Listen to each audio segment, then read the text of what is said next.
Hey, so this feed bunk was just finished being rebuilt. Needed a lot of work. It was bent out of shape. See, the frame was broken. See, look at this. These things just rushed out.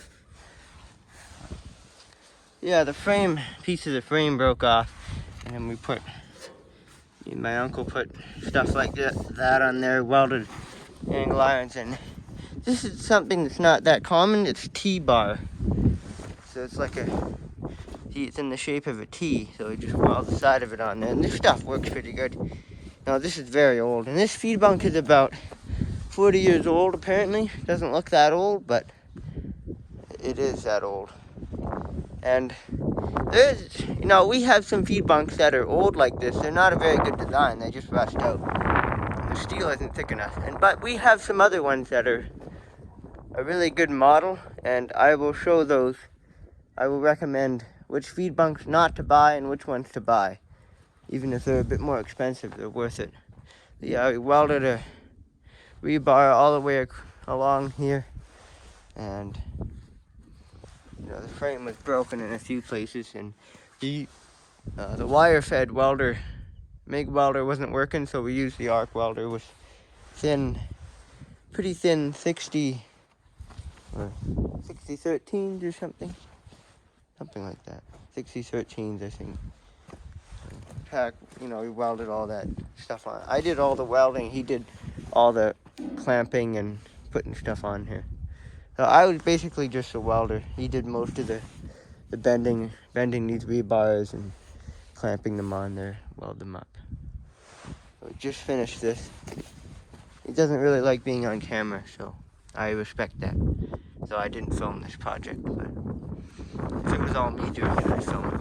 So there's lots of tack welds, and this is it's a fun process rebuilding these things. Tack welding it up, and the steel is really thin. Some of the bolts did pretty good. A rebar all the way along the bottom. Well, two of them. One, and then the other one's over there is welded up. He's welded up over there.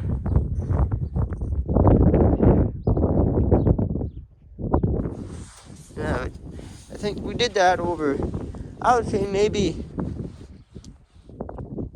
I think we put in probably 2 or 3 hours in today, and we put about 3 hours in today. So this project, or maybe a little more than that. So I'd say this took about 7 hours straight over 2 days. So see, when you rebuild feed bunks, it takes a while, but it's not that much work. It's just walking around, clamping it, cutting stuff, and bending rebar, which isn't that much effort. So, and I did every single weld on this project. My uncle did he bent all the stuff. He chose these, put those there, and he chose these and put them there. So I really didn't. I did all the welding, I guess that's what I get credit for. And my uncle's fixed these a number of times over the years. Pieces of whatever that is. Like roofing metal or something. So lots of old fixes on here. I think that was a pretty good fix. Still lasted.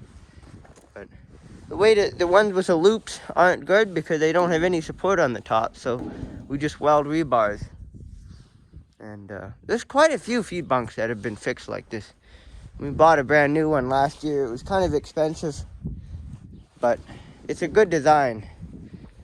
I will show that design. So yeah, this was a pretty big job. You see the frame broke here and over where that crack is. So it broke over there too.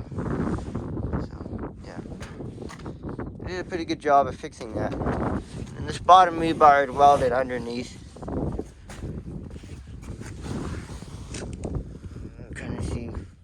Welds under there.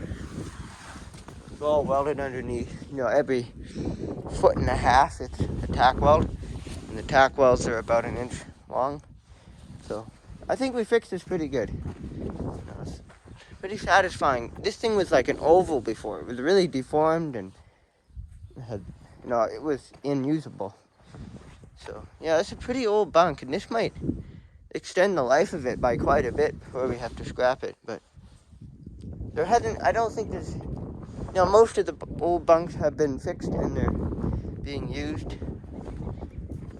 Pretty fascinating. So let's go see some of the other bunks that are being used that have been fixed, or the ones that are good designs that haven't broken much. I love this quad. This is a good quad, except for the fenders really don't like staying on. But other than that, this is a good quad. I'm glad I bought this. It's in almost brand new shape.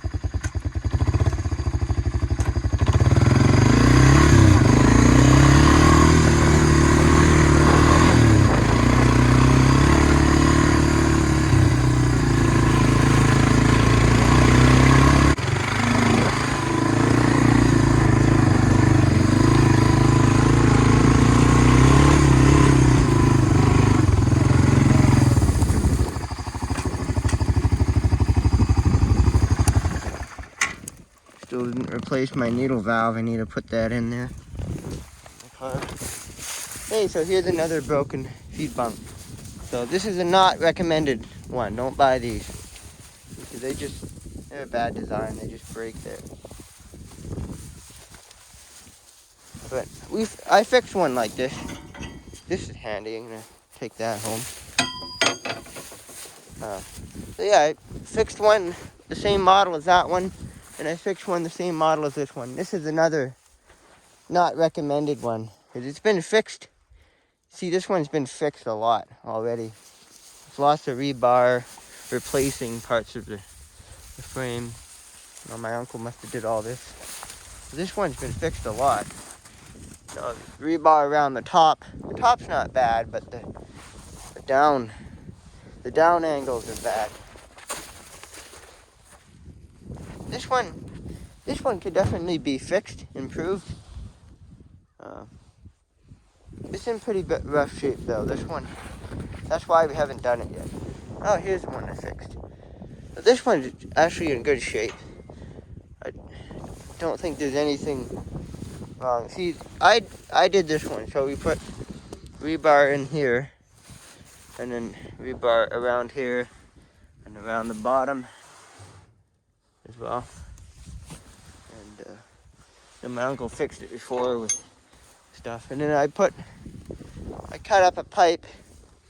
My uncle told me to. He cut up a pipe, and then we put cable through it. And this design didn't really work the way he wanted it to.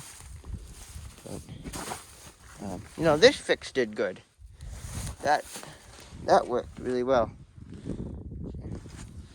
And we used the back of our Michigan loader. It has a tow hitch on it, or I don't know what it is, but it's a hitch, and you can use that to bend the rebar. So this thing is bent out. That's a problem I'm noticing. And look at this one. This one's probably total. You'd have to completely rebuild this. This one's really broken. This is a bad design. See, these are made out of literal tinfoil. Andrew Camerado complains about how bad vehicles are. I complain about how bad feed bunks are. Yeah, these are just tinfoil. I mean, they're light, but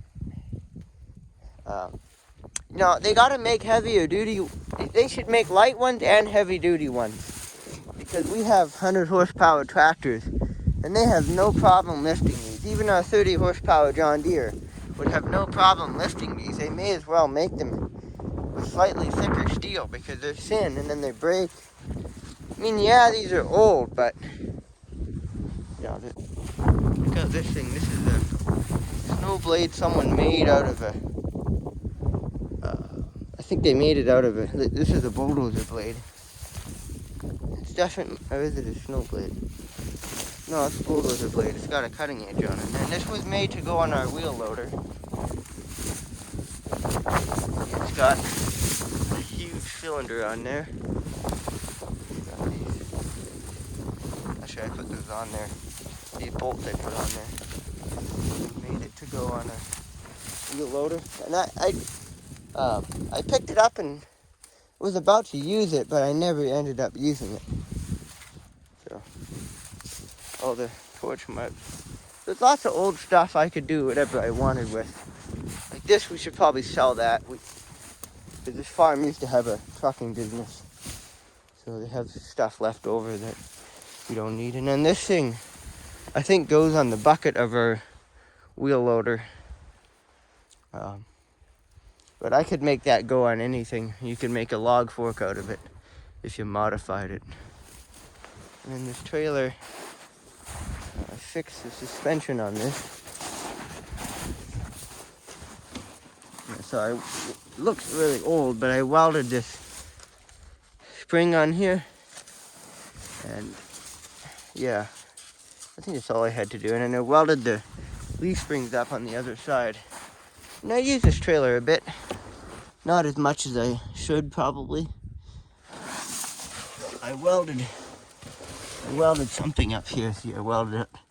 It broke right off. So this piece broke off of the bottom piece, and then I had to weld it all up. And then I welded a pipe. Where was that? No, that was there, I guess. I welded I think, no, maybe not. I think that pipe might have already been there. Can't quite remember. But I put these hooks on there, and this wood I put on here. But that trailer is pretty old. That's more of an antique than something we use. It's like an 80-year-old trailer. This is a very old-fashioned trailer. Now, actually, I think someone welded that. This was a front car axle. So this might, actually, maybe it was a truck. Because trucks had, this is like a Model T truck, and someone made a trailer out of it. I mean, maybe, I don't know. But there's leaf spring stuff on here, so I think someone made this trailer out of a truck or something. There's a few other broken old trailers that were made out of a truck frame or a car frame. There's one down there. There's one over there. There's a trailer that was made out of a truck frame. And then that's for an old case that we sold. We sold that case tractor this year. The transmission blew in it. It was like 120 horsepower maybe. We sold that to a neighbor who is going to use the PTO on it to power his sawmill. And here's the plow. I think this thing needs a bit of work, but a lot of that stuff we don't use. We use a disker. Everything else we don't really use, except for the disker. Let's go find some feed bunks that are the good type. We were down in the pregnant cow herd. And see, this here is the bunk these are the good ones. Like, I did work to him, but I didn't need that much work. Like, see, I welded these on, see, all the way around. Now, it takes a little bit of a long time, but like, this is an older bunk, too. Yeah, so I basically welded these on the tops. I think on the bottoms. There's one right there. Welded that on there. And I did that for most of them. And see, there's a missing tine over there. And then a brand new one is over there, the green one. So basically what you want to look for, there's another good one too. What you want to look for on a feed bunk, I think that are the good ones, are the ones, see, they go in like that. And then they have this rim at the top. And, you know, adding this also makes it much stronger. So this bunk here will probably last more than 40 years. It might last longer than that. These are the good ones. And like that one, that purplish one over there. Dog is well trained, he's staying over there.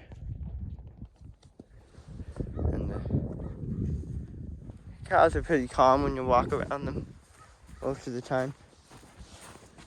So here's our new bunk. This one is a year old. There's stuff on it. I think that's the brand. That's the sticker.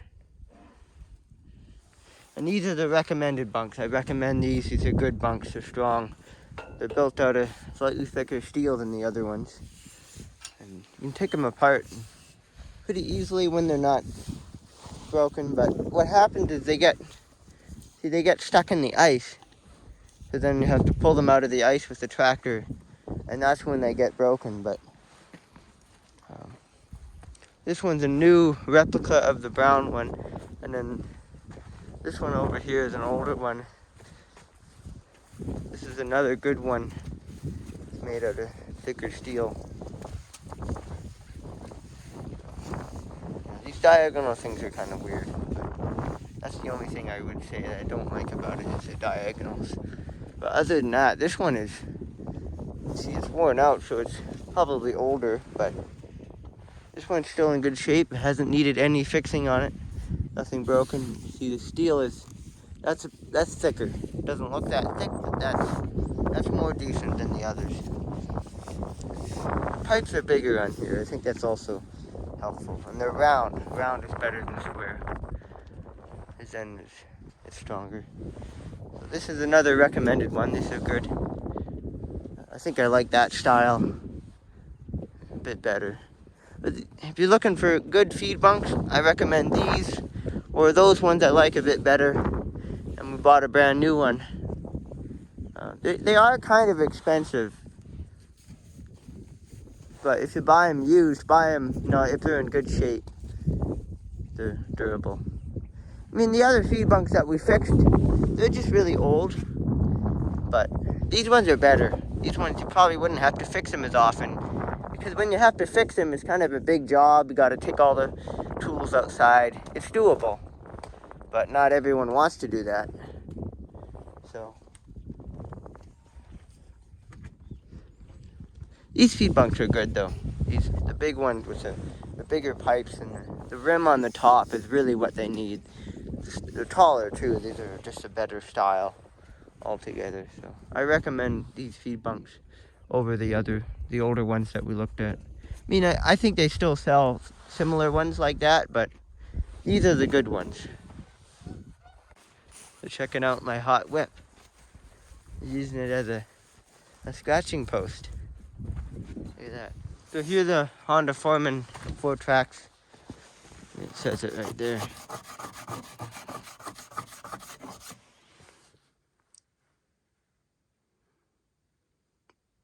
My grandpa bought this quad and the other one brand new, and he's fussy. He only likes to buy quads brand new, but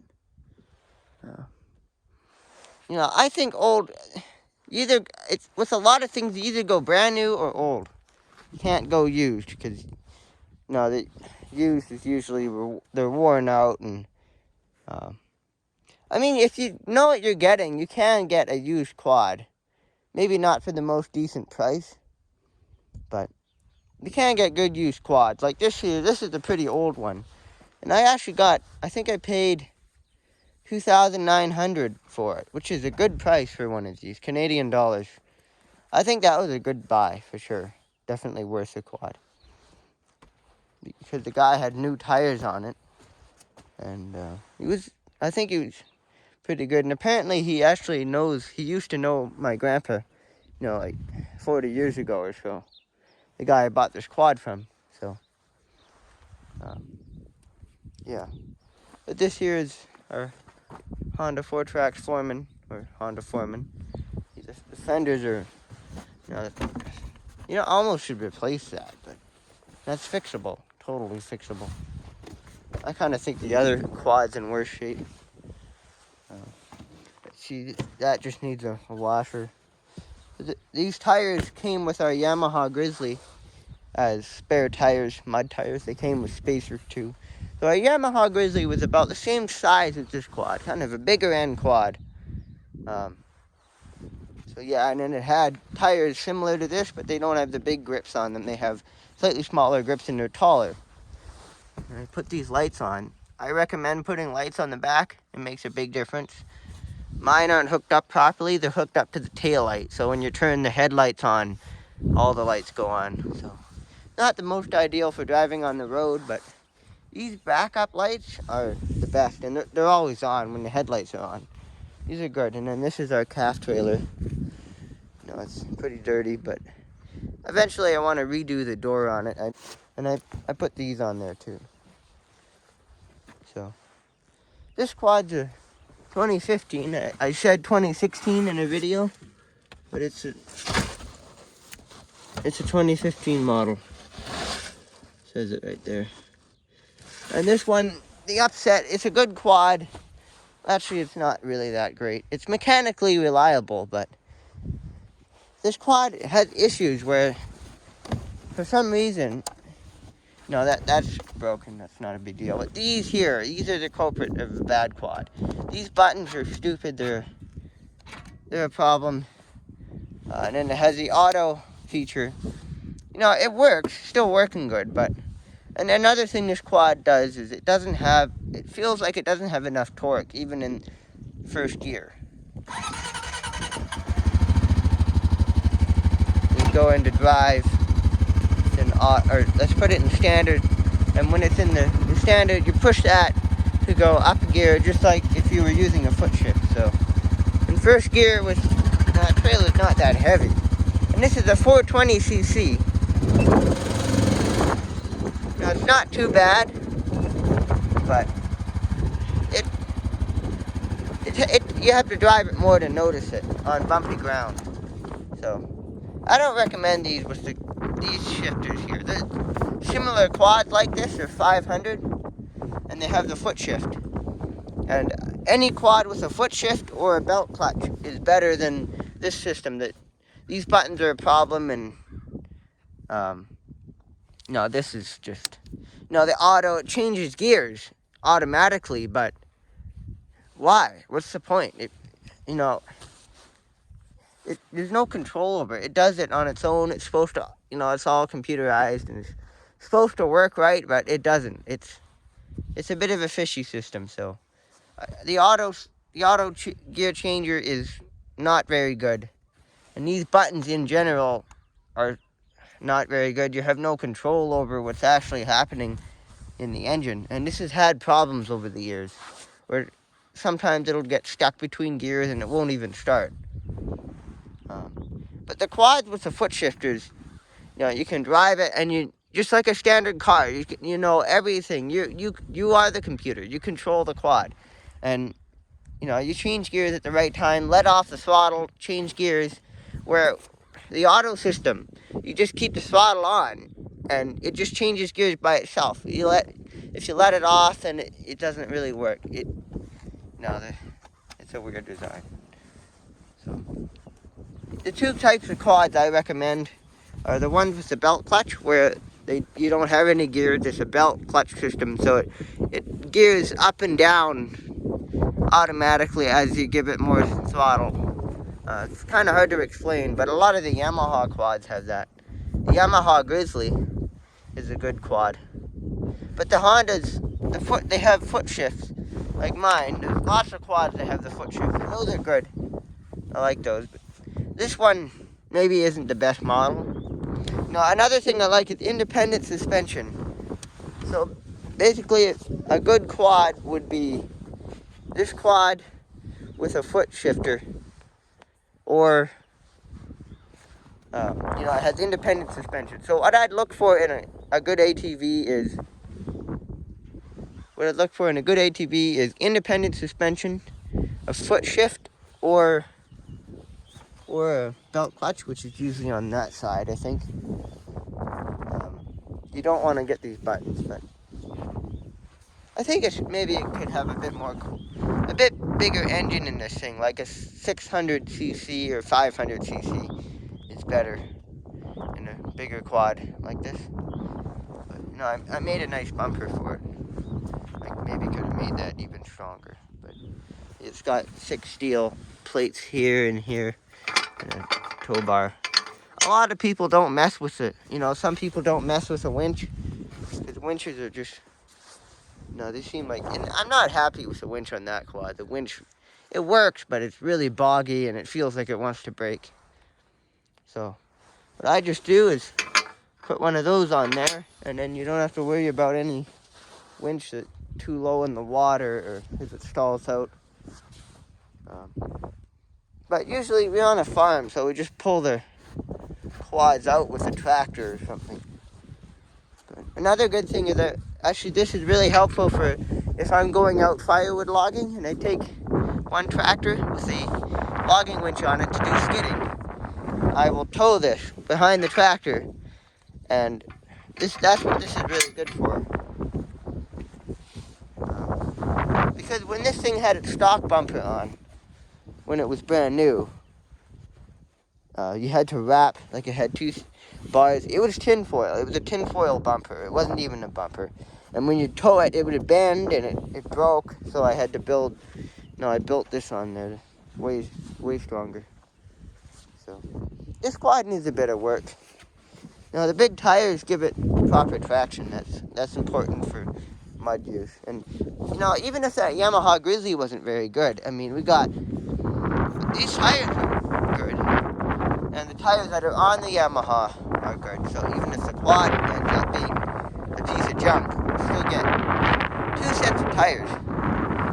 So it's not bad. I mean, it needs some fender work, but let's go look at the other quad. That one needs more work. So in this clip, you can kind of see that when I'm driving this quad, I let my hand off the throttle as I change into a higher gear. So that's a tip for driving these quads. I think everyone knows that, but there might be some people that don't do that. It makes it a lot easier on the transmission. These two are both Honda 4-Tracks. There's a problem with something wrong up here. Oh, the bolt came out. That's what that is. Out there. So this stuff, I think I hit something with this, and the bumper, you see it twisted right there. I made this, but that flat bar, you can see it twisted. It's twisted out. This one is supposed to be like that, bent a little, but this one is really twisted. So see what I did with this bumper, I should have filmed it, obviously. So the stock bumper, this tubing here was the stock bumper. And then these things that support the headlight were stock as well. This thing is like been weird or something. But I hit something with this. I swerved off a road and I protected the quad, but it did do some damage. It bent it in, and now these fenders don't fit. But this here is, I need to fix this, because this is, it's like a huge cut in it. And I put these on there. Those don't really work. They should be like this much wider, maybe a little lower, and they should go way over here. These are too small. And this tire's got dry rot. This is a stock tire. I remember when this quad was new. It was pretty young. And it does have that fuel switch. You want that. And that's another bad thing about the other quad. It doesn't have that. That's why I don't recommend that model. So this is a Honda 4-Tracks. Let's see here. It's a 2013 Honda 4-Tracks. It's the same thing as that other. It's the same thing as my quad, but the newer ones they build them bigger. They do that with a lot of stuff. They build the newer model bigger than the old model. But I like that one so much better. And this one, they did weird things with the transmission, and now it had the foot shift, but it had the wrong motor oil in it. Make sure you put the right motor oil in it, because the motor oil is also the transmission oil. Probably should have mentioned that earlier. But now this thing, it has a lot of trouble changing gears. It's worn out. How many kilometers are on this? That's how many kilometers it's got. Now that this thing is it's not changing. Yeah. This was always a good quad, but the older one, there's something in this quad so that you have to have it going fast enough to change gears properly. Now it'll change into neutral and reverse fine, but first gear sometimes is a bit fishy, so I recommend one of those over this one even. See, the older quad, they didn't do weird stuff with them. They just made them so simple. It would be nice if that thing had a speedometer and a kilometer counter on it. That's the only thing that quad doesn't have that I'd like it to have. But and also, it doesn't have a manual four-wheel drive control. Now, this quad and the other one both have manual four-wheel drive controls. And that's what you want, because you don't always need the quad in four-wheel drive. It's more fuel to burn in it. Like this one, when I'm driving it on the road or the field, it actually doesn't have, like, I think this quad here has got it's supposed to have, like the old Honda 4-Tracks, the parts quad. It has a little cable that goes on this thing. So I think there might be an option for a four-wheel drive, two-wheel drive switching control on these. But this one's an all-wheel drive, meaning it's always in four-wheel drive. So, I'd prefer it if it had a two-wheel drive option. So you can change it from four-wheel drive to two-wheel drive. I always recommend a four-wheel drive quad. Two-wheel drives are not that bad. Now this thing has a new seat on it. It's about a 2-year-old seat maybe. But also the manual gauge, fuel gauge. No, like that's not really needed because you just take this off. Look inside and that gives you a pretty good indicator. I can see it better in person. Gives you a good indicator of the fuel. So yeah. But this quad's not in too bad a shape. It has an automatic choke. The other one's got an automatic choke. I prefer the manual choke. No, that thing hardly ever needs choke, but I give it choke when it's cold, warm it up. But this one's not too bad. Take it out for a drive. First gear, it's okay. See, it didn't want to change gears. Sometimes it doesn't like to change gears. So the transmission is sadly dying on this thing.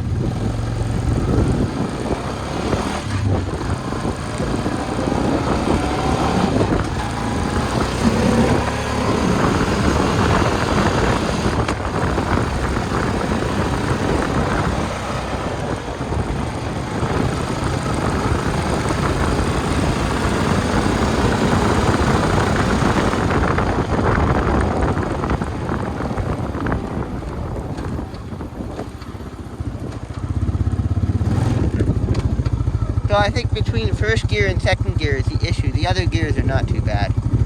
And then reverse is, you push that, pull on the brake, step the thing down, it goes into reverse.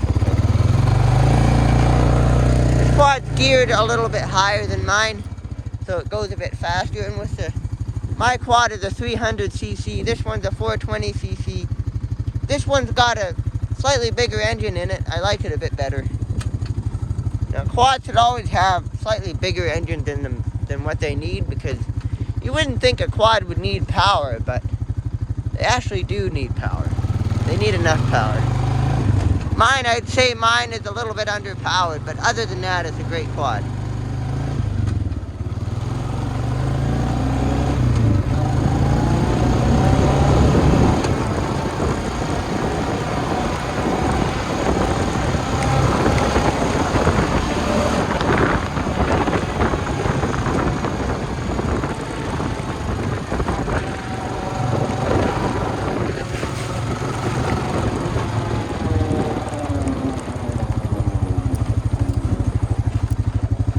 Hear a slight grinding noise when you drive this thing, so the transmission might be finished on this quad. So this one, I think mine is going to outlast this.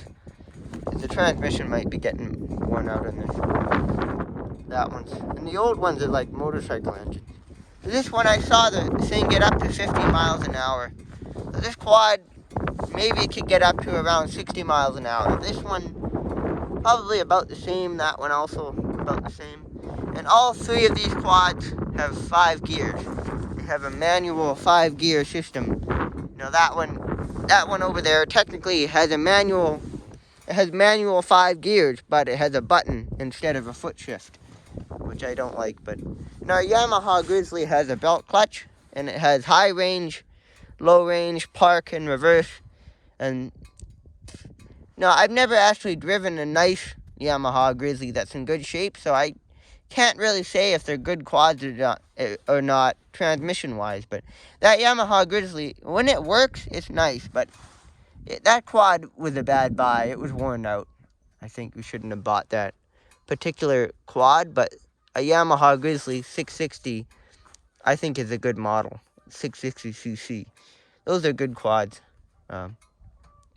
We know a friend of ours who's a quad mechanic. I also made a bumper for this quad. I did hit something with it already, but that was a good bumper. You know, this mesh, weld that mesh on there and put that on there. Thick steel. And then you got nice rebar welded up back there. And I welded. It bent a little bit there for some reason, but oh, I know why. Because I think maybe I went over a big bump or something, and this here maybe bent there just a little bit. But yeah, I welded on a steel plate to this suspension here. I wouldn't recommend that. I think a lot of people, you know, I haven't seen anybody else do it, so I did it because I thought it was necessary, and I think it is. But I don't know if welding a metal thing on there is the right thing to do. But you know, these quads they're still alive. This one sadly might not last as long. That one, maybe, you know, we might sell that before it dies of old age. And this one is going to outlast both of these jokers. I think that's the hilarious part. This thing is probably newer than these because it has hardly ever been used. Like whoever owned this before I did, like the guy I bought it from, he hardly ever used it. And then the guy before him hardly ever used it. And maybe the person who bought it brand new hardly ever used it. Well, it has a pocket here, but yeah. That's a good little quad. I like how small it is. Nice small quad. It should have a bigger engine in it, like a 300 or 400cc. That one's got a 400cc. It's a bigger quad though. But that engine would be good in the size. And then see, there's a hole here. Someone plugged that with a clevis pin. So I need to weld a little, you can almost weld like a quarter or $1 in there, a coin. But I think I'll just get like a square piece of steel and weld it in there. What are you coughing for? Yeah. Now people know what to get and what not to get, I guess. Now, I need a new seat cover. This is a terrible material for seats. It's like fake. This is fake leather. It's really thin. It's like paper thin. So, this one. This is a new seat, and it didn't get any better since '90s. No, actually, the last seat that was on here, the original one, we took it to the neighbor. She recovers furniture, and so she recovered our quad seat, and the material she put on there was way better than whatever this is. So, other than that, the seat is fine. You know, it's got nicks in it. That's my fault. I had a piece of steel on there, nicked it a bit. I don't know. Maybe if we find a good deal on a front and back fender, I'll just replace it because this is, you know, I could fix that. I probably should. I think I'm going to. I'll make a video on it. And you know, there's like a tear here, and there's another tear here. And this just gets put that back on there. And this one's ripped too. And this is the same part, so this part really should be replaced. In fact, maybe before I'll fix it, I'll look online, because this is a pretty common model of quad. Look online, you know, it's cracked there and there. So I think that might even be, this might be due for replacing, if there's one for a good price. And all this needs to be taken apart and put back together properly, so But that's one thing I hate about ATVs is these plastic things 90% of the time don't go on properly. But on this quad, they're limited the plastic that you have to take off to work on it. But really, when you work on anything here, you just pop I've taken the gas tank off to work on the carburetor. This is a really easy thing to take off. This comes off with such a lever, and then you pull that off, and you can work on everything under here. You don't really need to take anything off.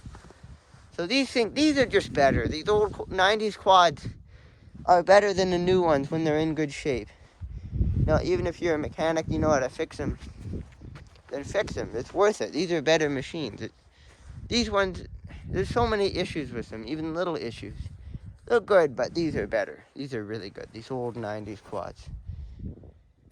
The only thing that may not be so good for driving in the bush is these, you see on this quad, this thing goes pretty much out to the outside of the fender, and then this goes to the very outside. But on this quad, you see this much fender sticks out. So that's not the best. It should be. Now, if I really wanted to, I could weld, bars out, like a piece that goes like that for this quad. But I'm going to try to keep this original. I don't want to modify it. I totally could, but I want to try to keep this one as a hobby quad. Well, see, I use it as a utility quad, but I don't want to use it hard like these ones. These are priority machines, and these ones do all the fencing and all the delivering salt to the cows and going in the bush fence trails, and they do all the calf work. They drive around in the fields and like that one's on the trailer. That one's being used harder than these, but yeah. This is a good little quad for utility stuff, though. And another thing I want to do is I want to try to get my VMAX going again, which I may or may not be able to do. It needs a couple of carburetors, but that would be nice if I could get that VMAX running, because I know it drives. I just need to make sure the engine runs, and then everything else is body work. So there's a chance I could save that VMAX. I want to fix my Panthers, but I don't know if I'm going to yet. But I think I'm going to go in for like a break or something and come back out and mess around with that VMAX.